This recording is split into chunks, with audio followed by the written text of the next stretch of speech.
top. This is our last chance to get it right before the ceremony tonight.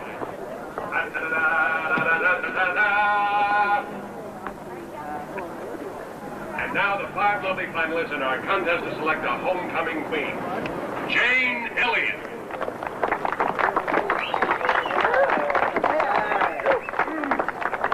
Rita Alfaro.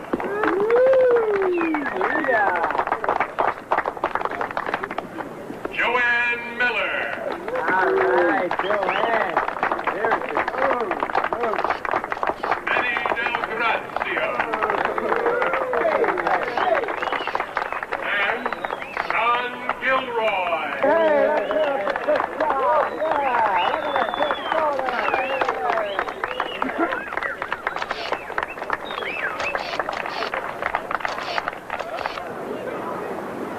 John, why are you doing this?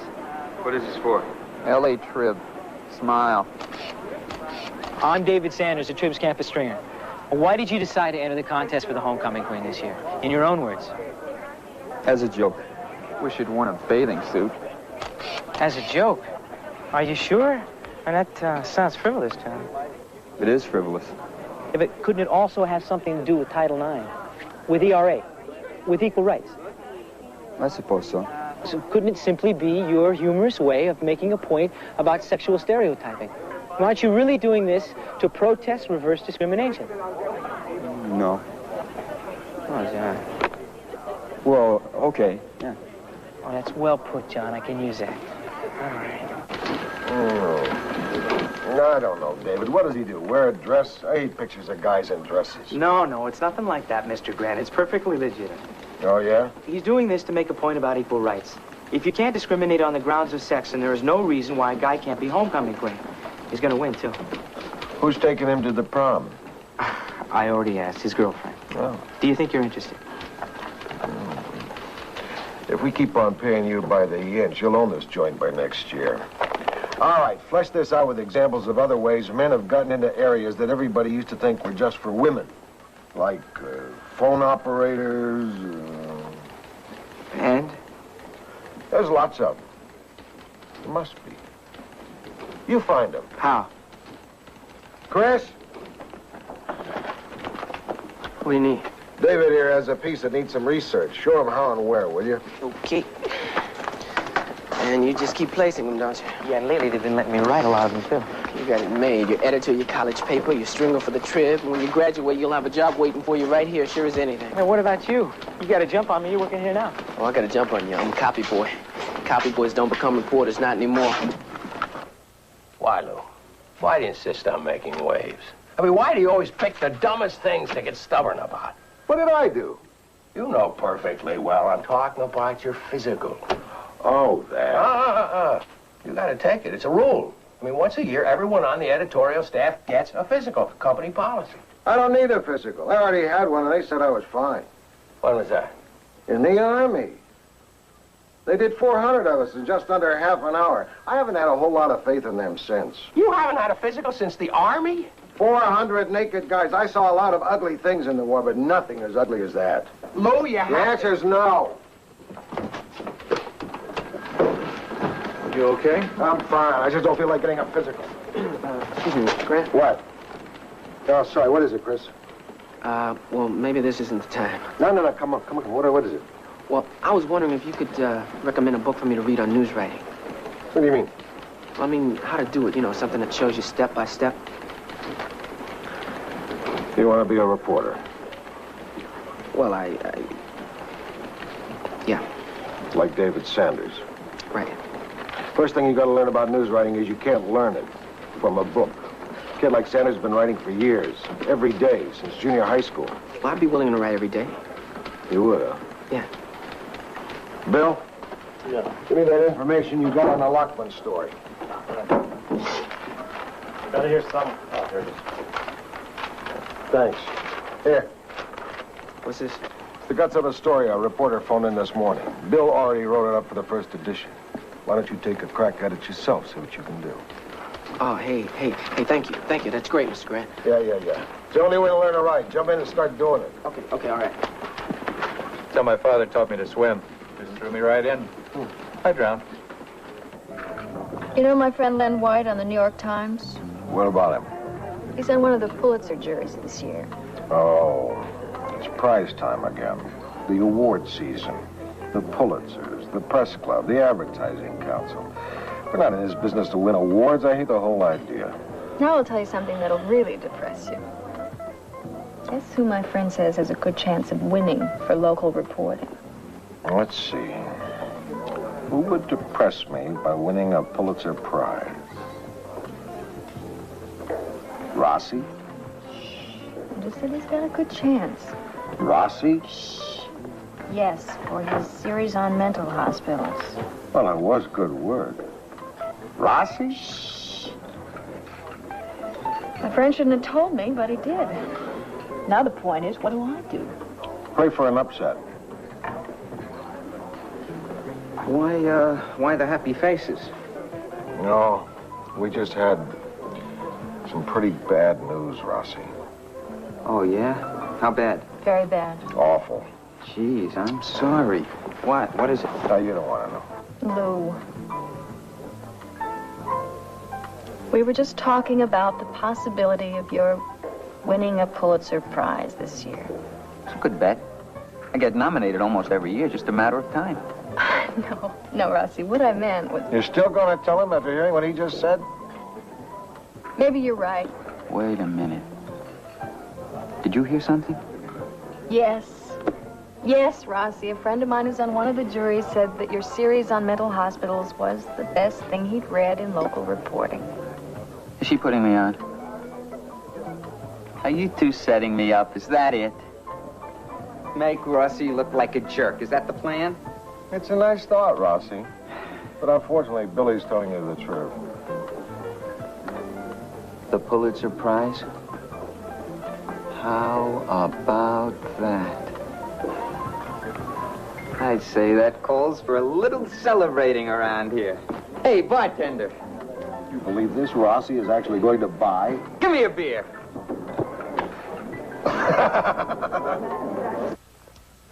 Why do you always make me feel like the school principal calling the bad boy into her office? Why haven't we had our physical examination? Oh, that. You and Joe Rossi are the only ones who haven't had one yet. He, at least, has made an appointment to see the doctor. Is there some reason why you're resisting it? Yeah, I don't like physicals. None of us enjoys them particularly. They serve a purpose. Maybe not. I read an article by a doctor who says people have a lot of unnecessary checkups. Drives up the cost of medical care. Well, that may be true, but when you're... Plus the fact that it takes time away from people who are really sick or hurt. I mean, there I am, taking up a doctor's valuable time getting a physical, while in the next room, some poor guy is bleeding on the floor. Why do I get the impression you're not telling me the real reason? Yeah, I am. Then your reason is for the birds. I don't want a physical.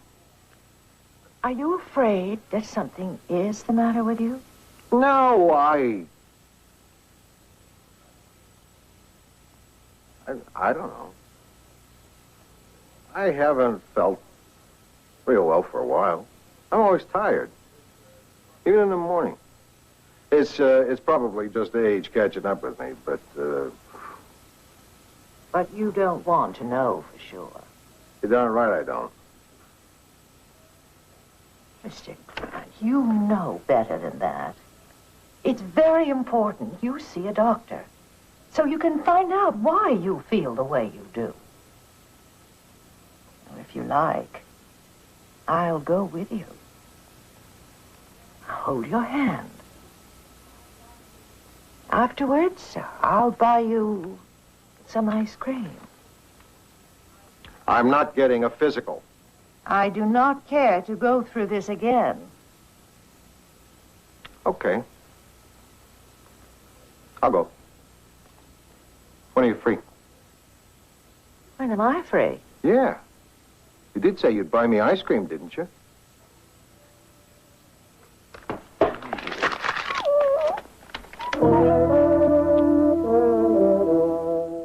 Lou Grant will continue in a moment here on A&E. You're not the last holdout, you know. One of your colleagues, Mr. Rossi, is due later this afternoon. Yeah. I heard. It's all right. Your weight isn't bad. You look pretty trim. Oh, it's 20 pounds this year. Yeah, I'd like to drop some weight. But the way my wife cooks... Too good, huh? Awful. We eat out all the time, and you sure can't lose any weight that way. How do you feel, generally? Fine. Aren't you going to tell me I'm in terrific shape for a guy 50 years old? Good Lord, is that all you are? I'm sorry. I couldn't resist. No complaints? Oh, yeah, well, sometimes I feel a little tired, but who doesn't? Mm-hmm. What kind of tired? You know, no pep, no energy. I probably just work too hard. When do you feel that way? You mean at the end of the day? Right. That's all. Never any other time? Oh, yeah. I guess sometimes. In the morning? Sometimes. Ever feel that way after a good night's sleep? Once in a while. What are you doing? Oh, just feeling a thyroid. Feels like there's a little nodule on the right side there. Nodule? Mm-hmm. I can't be sure just by feeling. What I'd like you to do is have a scan. What does that mean, have a scan? Oh, there's nothing to it. You lie on a table and they pass the machine back and forth across your throat. I'll arrange it for tomorrow, and I'll have you drink a little iodine solution before you leave today. You're going to have me drink iodine? Well, just a drop or so in solution is perfectly safe. Sure. And a little skull and crossbones on the bottle? Oh, this won't be household iodine. This is radioactive. Why didn't you say so? Would you mind getting back on the scale? I forgot to check your height. You see, the thyroid is hungry for iodine. And normally it gets it from the salt in our food, especially seafood. Now, yours will drink up the radioactive iodine, and by tomorrow, we'll be able to get a perfect picture of your thyroid, suitable for framing. Mm-hmm. Wait a minute. I'm taller than that. You must have pressed down too hard on my head. It's normal to settle slightly as we get older. Oh, that's terrific. You know that? I've got a nodule. I've got to drink iodine, and I'm shrinking. This is more fun than Christmas. I hate to add to all that, but would you mind resting your elbows on the table here for a moment? Oh, I hate this part worst of all. I'm not crazy about it myself.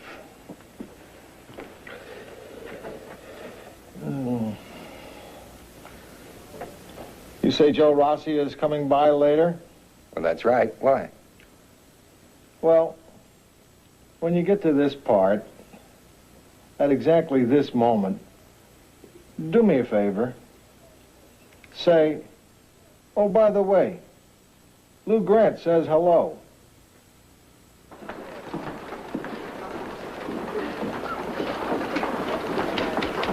Morning, Lou. Morning.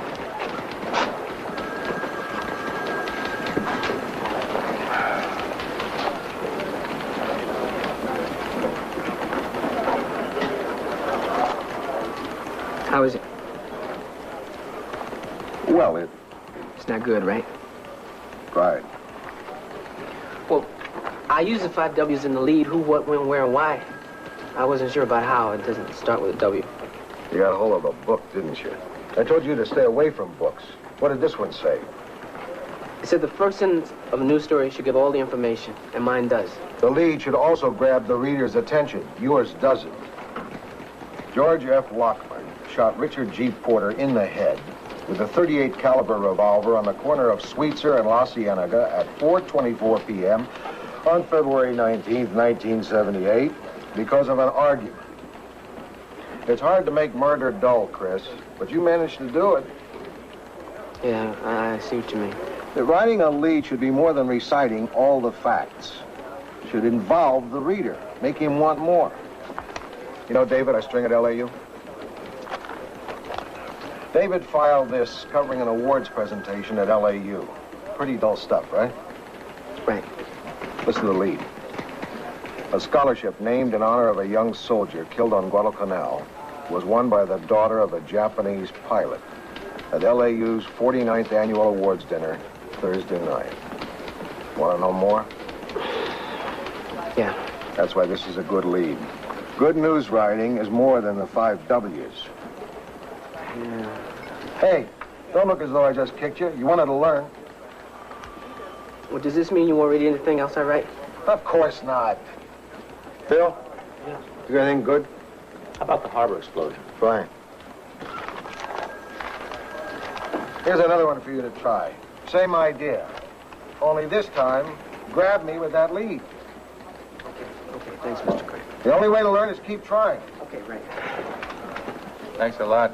Now we're going to be getting lousy writing from all the copy boys for the next 5 years. I gotta go in and have my thyroid scanned this afternoon. They found a lump in it. Well, we can't have somebody working here with a lumpy thyroid. That bad? Yeah, I don't know. I was fine until I found out I had it. It's a thought that bothers you. I know. I don't even like lumps in my oatmeal. But I wouldn't worry about it. You wouldn't, huh? No, the human body is prone to knots and bumps. I mean, we get more and more like trees as we get older. God, what if it's Dutch elm disease? Tests. They only do stuff like that to cover themselves. I mean, doctors have to make a lot of extra tests nowadays, see? To protect against malpractice suits. It means nothing. Sure. Yeah. Banker's hours? I have an appointment. Yeah, I know, I heard. Well, if you think it's right to spend the afternoon posing for centerfolds for today's health while the rest of us have to work. I really don't want to do this. Hey, relax.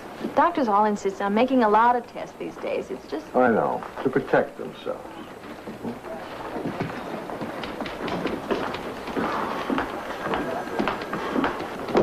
Hey, Luke, can I talk to you? I gotta go out. Great, I'll go with you. We can talk. This definitely is not my week. I don't want this to sound like an ego trip, but I've got this terrific idea for an article.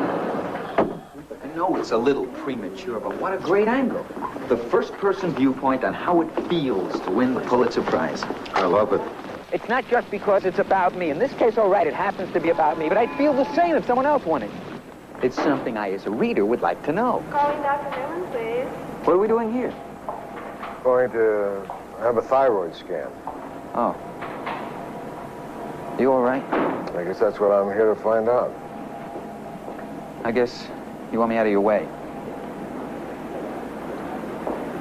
Rossi, you want to talk some more about that Pulitzer story? The scan shouldn't take more than an hour. I'll be right here.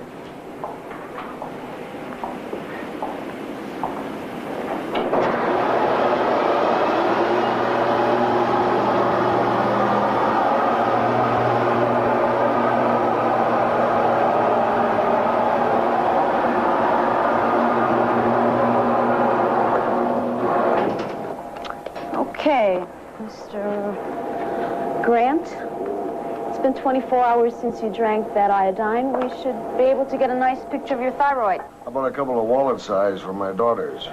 No, they're not those kind of pictures. I didn't Just mean... be comfortable. If you have to swallow, try and do it when the scan is at one end or the other and not right over your throat. Dr. Cheney, please go to emergency. Am I doing this right? Please, talking makes your throat move. I just wasn't...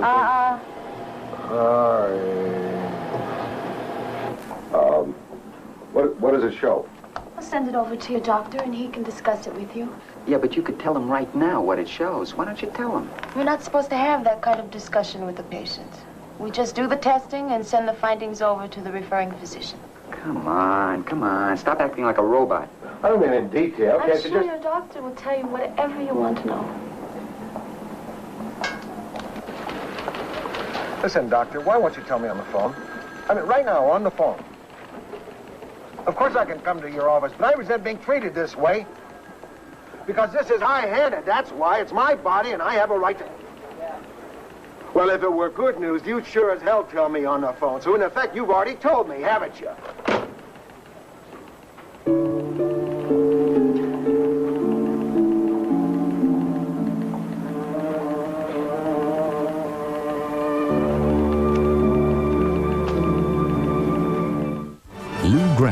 will continue in a moment here on A&E. Oh, Mr. Grant. Doctor, before you say anything, I just want to apologize for the way I acted on the phone.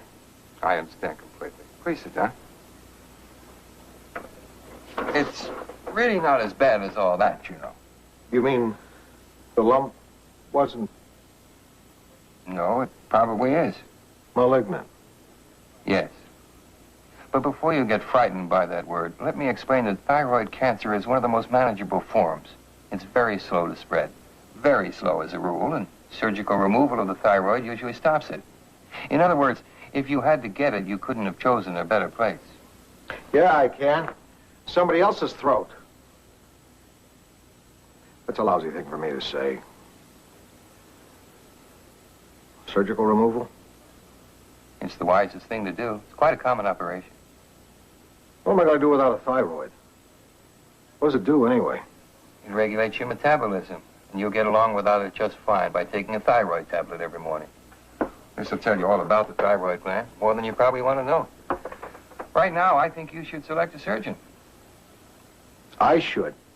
Well, why not? I can give you the names of 2 excellent men who do a lot of thyroids. Pick one. How? Trial and error? Well, talk to them if you like. Come on, what can I tell about a surgeon from talking? What should I do? Have him invite me to dinner and see how he carves the roast? They're both excellent carvers. I just thought you might prefer to make the choice. What are their names? Dr. Karp and Dr. Brickman. Brickman? Brickman? When I was a kid, my family had a doctor named Brickman. I'll take Karp.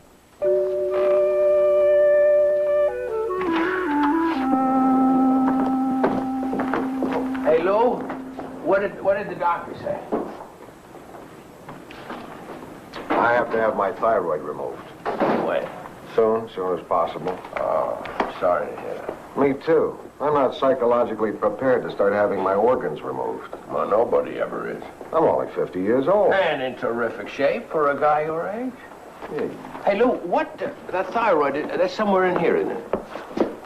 The thyroid is a slippery, pink, bow-tie-shaped gland that straddles the windpipe. Well, then you're better off. Who the hell wants something like that in his throat? Anything? No.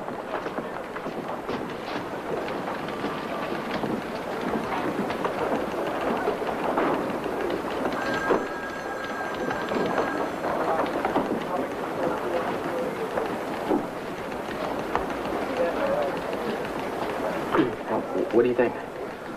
No good. Nah.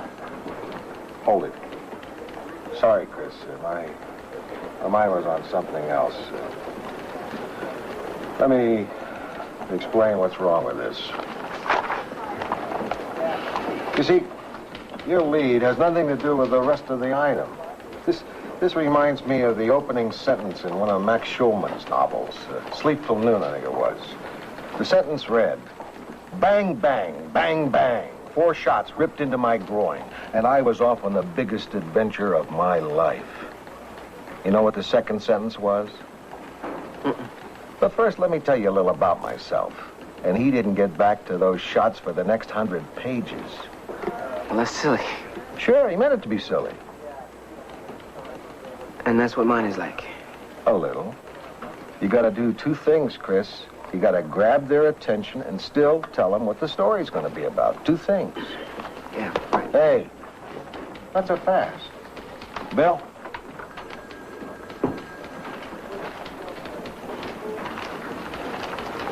You're gonna keep at this till you get it right.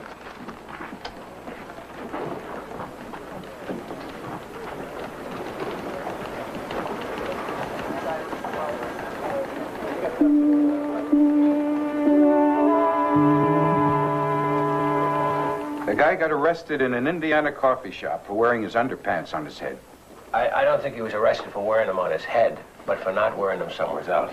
No, he was fully dressed. He just had his underpants on his head. I can see grounds for arrest if they were someone else's underpants. No, they were his own underpants. Did the judge find him guilty? Strange as it seems, Indiana has no law against wearing your underpants on your head. Exciting as that is, it just doesn't sound like front page stuff. Well, the Association of Certified Public Accountants has named its Man of the Year. King of the bookkeepers.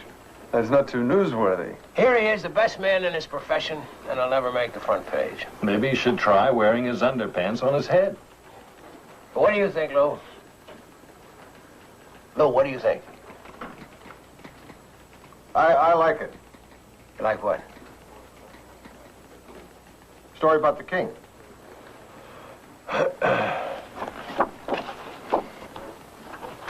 Hey, are we finished here?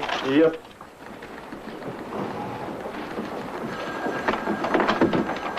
Hey, Lou. My wife said her cousin had the thyroid operation. There's nothing to it. Well, that's good to hear. Oh, yeah, since I heard about yours, I've run into 2 other people who've had it, and they're both just fine. Terrific. I understand it's quite common, Lou. Don't say that. You'll take all the fun out of it.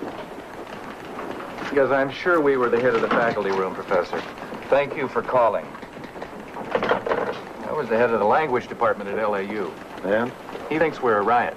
Called to tell us how much they all enjoyed the joke in our story on student awards. What joke? What are you talking about? Well, it seems that kid, David Sanders, slipped one by us. See the last award? Way down at the bottom of the list, very tiny print. Yeah, it's in Latin. You read it's in Latin. Very elegant Latin, apparently, for a very inelegant sexual act. Lou Grant will continue in a moment here on A&E. You've been there. It's late, you got a headache and can't sleep.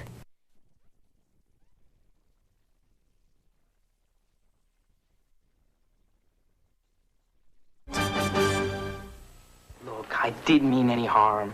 It's a long, boring list of fine print that nobody reads. In a way, I guess I was testing to see if anybody does read all the way down. It was just a joke. A joke. That's all. Did you get a good laugh? You better have. I'm afraid you've blown it as far as working at this newspaper is concerned. Oh, now, hey, come on, Mr. Grant. Do you think that's a little harsh? Yeah, well, for a joke.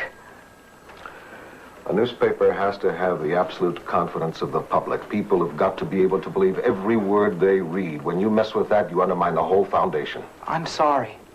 So am I. You're sorry, but I'm finished. Mr. Grant, journalism is all that I ever wanted to do. You know that.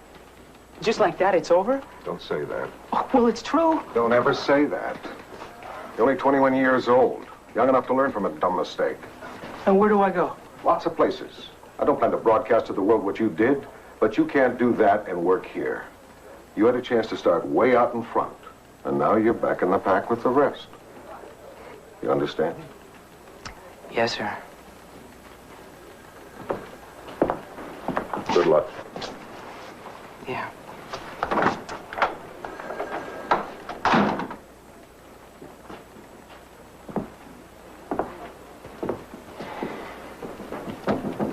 Yeah. Mr. Grant, I came down to ask about your surgery. I'm going tonight. They do it tomorrow. I see. Yeah. The doctor says I'll be back in a week, 10 days. Donovan will cover for me. Speaking of Donovan, he has a terrific idea for a feature, something Billy could handle. How are you feeling? Are you nervous? Sure. Sure. Some guy I don't know is going to cut open my throat. I find it hard to get that out of my mind. Anyhow, this feature would be a terrific follow-up to that series we did on... Mr. Grant, if you will do me the courtesy of listening, I promise I'll spare you the burden of sympathy.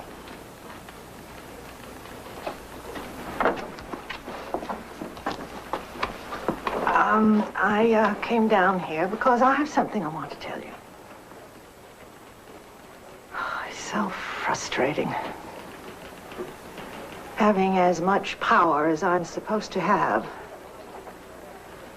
And finding myself powerless to do anything about things that really matter. Yeah. It's not a particularly original thought, but it gets me to what I wanted to say.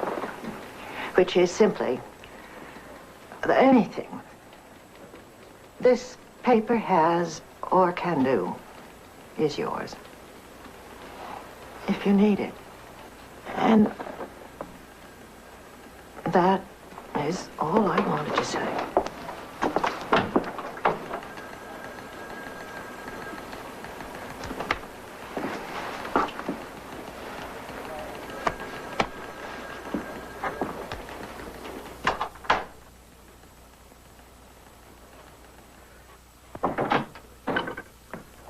This really isn't necessary. I want to do it. Man shouldn't have to drive himself to the hospital. Maybe I should drive myself. Take my mind off things. The way animal drives will take your mind off things. Let's see. Shirts, socks, underwear. Lou, why are you taking clothes to the hospital? Well, you're not going to wear them. He's right, Lou.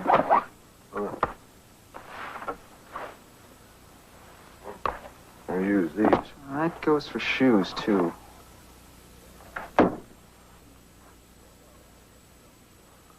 Well, I'll need some books and stuff to read. What about your radio? Hey, great. You know, I had surgery once. They put you in intensive care. You can't use a radio in there. Huh? As a matter of fact, after major surgery, you probably won't feel much like reading either. I'll bring them later when I bring the radio. What about pajamas? They'll give you a gown. Gown? Just for surgery. After that, you can wear pajamas. I'll take pajamas. Take pajamas. What else? How about a toothbrush? That should do it. I'll just put these in a paper bag.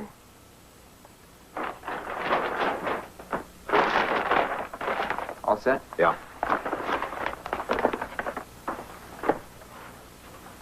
You're only going to be gone a week. Right. Right. Listen, Billy. Yeah? I have a spare house key. I keep it in this envelope with everything, you know. Got it.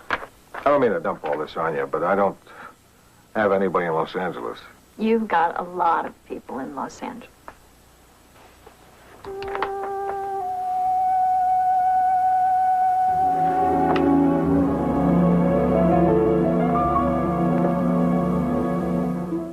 Lou Grant will continue in a moment here on A&E.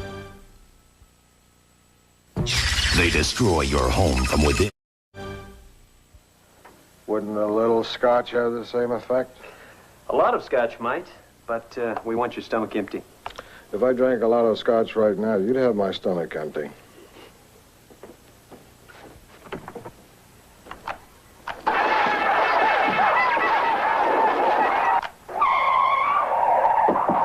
And now, we come to our final Morning. Hey. Thank you. Oh, are you kidding? Hospital pays people to do that. I came by to keep you company. Listen, Ozzy, I appreciate it, but... How many patients have a potential Pulitzer Prize winner for a candy striper? Yeah, but I'm all doped up. I wouldn't be much company. So? You don't have to talk. I'm just here in case you need something. Like what? Who knows? But if you want it, you've got it. You don't want to talk, we don't talk. You can just look at me. Press the buzzer and don't know the answer to the question, you lose 3 times as many points. Okay, contestants, let the final round begin. Okay, I guess you're better than that game show. Good morning. I thought you were alone. Dr. Carr, Mr. Rossi. How do you do? Would you excuse us for a second? What? Oh, sure. There's one unfortunate formality we have to go through. Oh. I apologize for this, but it's what California calls the informed consent law. Now, basically, that means that I have to tell you everything that could go wrong in surgery. Oh, good.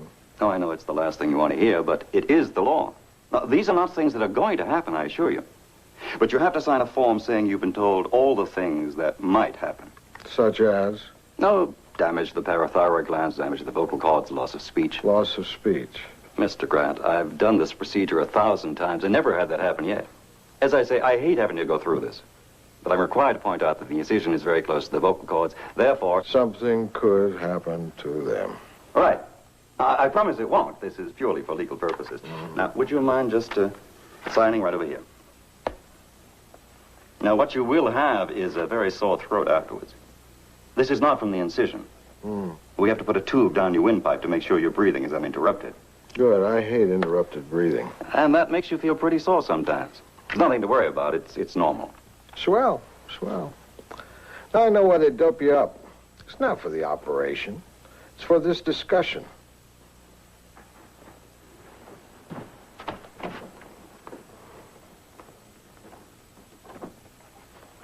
Everything okay? Yeah, terrific. You know, my sister knows a guy who had the same thing. No fooling. And you know what he says? I don't care as long as he's able to say something. He feels better now than he ever did in his life. I keep hearing that. Either everybody's telling me about the same guy, or what I'm having is the most common surgery outside of circumcision. Did you get that? Sure. City desk. Oh. No. You did call the right place. This is Lou Grant's room. I was just making a little. Joe Rossi. Oh, sure. Put him on. Charlie Hume. Hi, Charlie Rossi. Well, he's a little sedated now. Listen, I'm expecting word on the Pulitzer thing. Has anything? Okay, I see. I see. What? Well, that is good news. Oh, he'll be glad to hear that. Thanks, Charlie. Right. I don't have to have the operation. They mixed up my test with somebody else's. No. Better than that. Guess what you just won? The Pulitzer Prize. Are you kidding? What did I win? A weekend in Vegas? What? The Southern California Press Club made a special award to the Trib for most improved local reporting. When a paper wins something like that, it's got to reflect on the guy in charge. Congratulations, Lou. Thanks. No word on a Pulitzer, huh? Oh, yeah, I didn't win. What? How could you not have? Hey, everybody can. No, I know, Joe, but that was a hell of a series. Great writing, superior writing. You really deserve that award. Ah, Lou. No, I mean it. If I had been on that panel, I would have given you that award. You would? You're damn right. Gee, Lou. Hearing you say that is better than winning the award. Really? Well, no. But it's really nice of you to say it. And there'll be other years. I have my whole life ahead of me.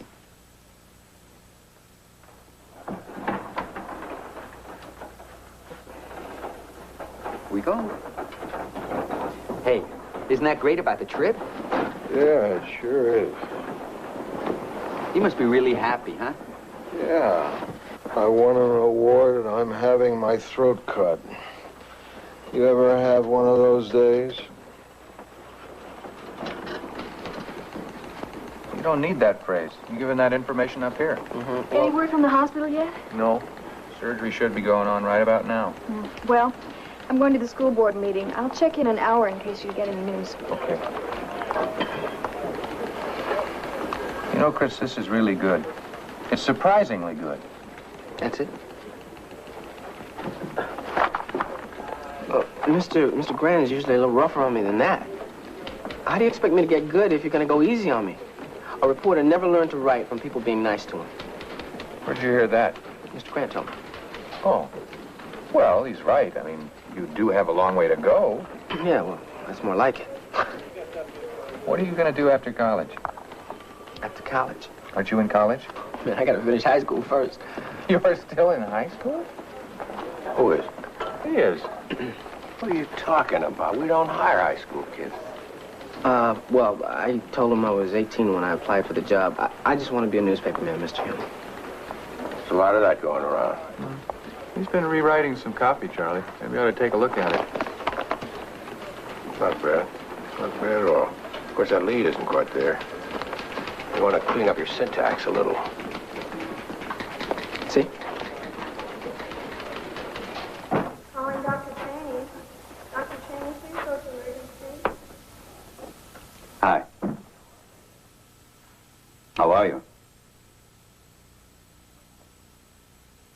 I'd like you to say something to me.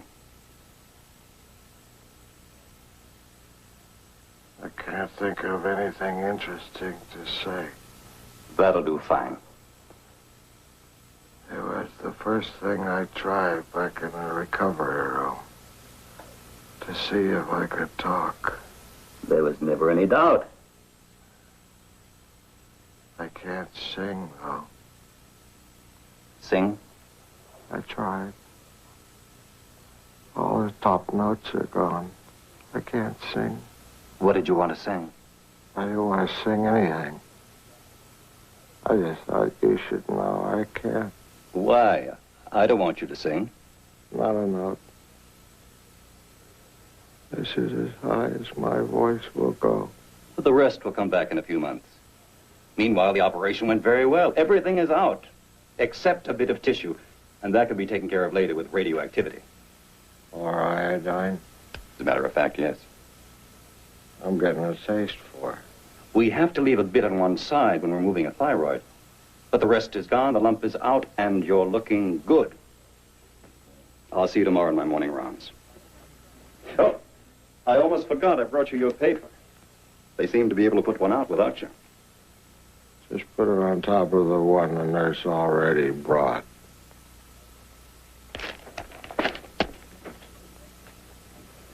May we come in? I was just leaving.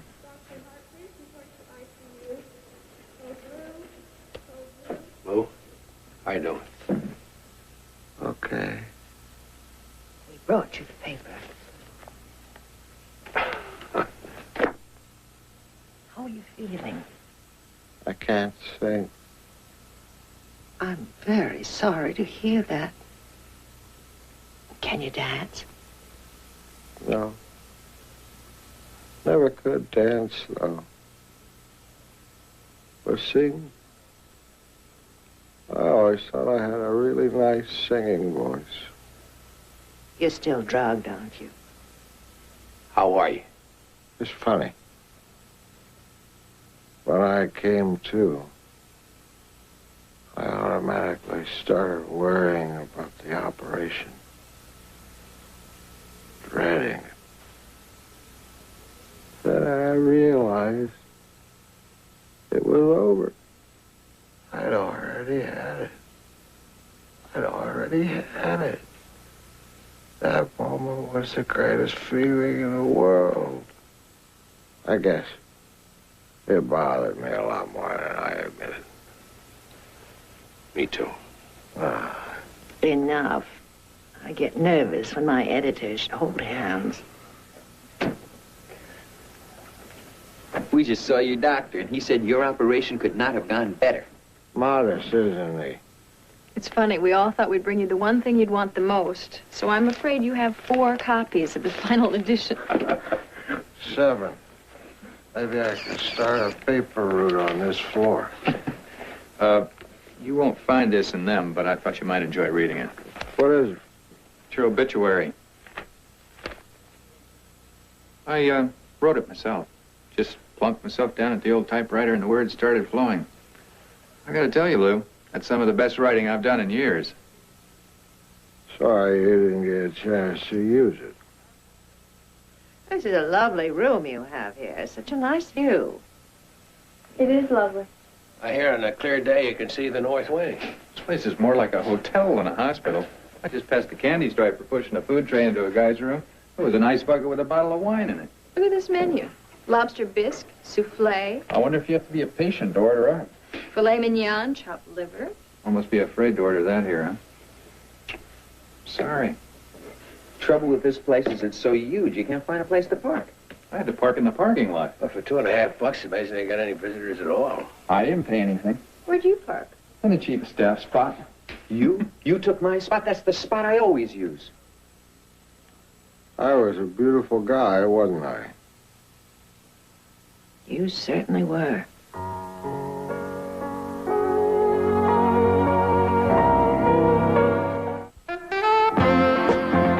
It was a city buried by a volcanic eruption. Archaeologists dig through the ruins of the lost city of Pompeii on an all-new Ancient Mysteries tonight. Now, a veteran cop takes a rookie under his wing. on Police Story, next on A&E.